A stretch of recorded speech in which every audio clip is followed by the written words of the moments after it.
tao at best nila, we have nothing to fear.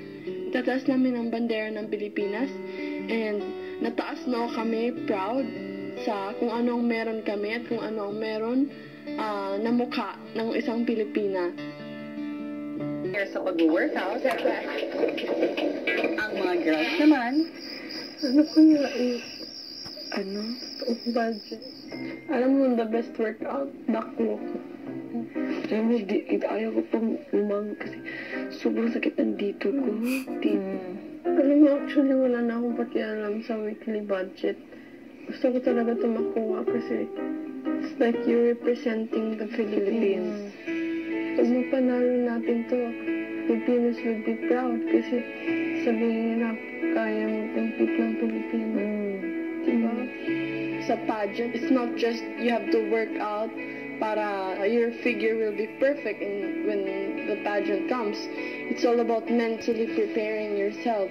Kasi it's all in the mind, Kuya. It's all in the mind. And you have to imagine yourself winning. Let's practice Q&A.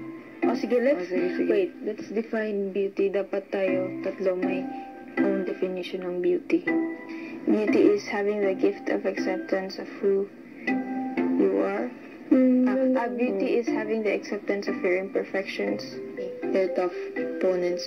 But then again, I'll do my best. Sana po talaga na mukha po namin yung top 3, Kuya, kasi alam ko pong magiging so proud po yung Philippines. maya-maya naisipan ng girls mag-ensayo ng tamang paglalakad. Maganda sa kakaiya. Oh my God!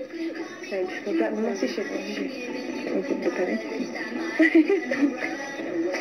Uy, ito yung special armor namin sa papakita mo. Kailan yun? Meron naman silang sa kanila eh. Wala. At dito na lang eh. Advantage yung walk namin sa kanila, tsaka yung paano kami magpo-pose. May chance talaga, Kuya, kasi mas natutuunan namin ang pansin yung walk, yung pose talaga sa pageant. Kasi yung kanila parang model man yun, Kuya. Or baka hindi pa lang nila pinapakita. Pero ready kami. Itayo ang bandera ng Pilipinas! Abangan bukas. X-Men! Bigla kayo napaswimming? Alam na. Because they kept the water hot.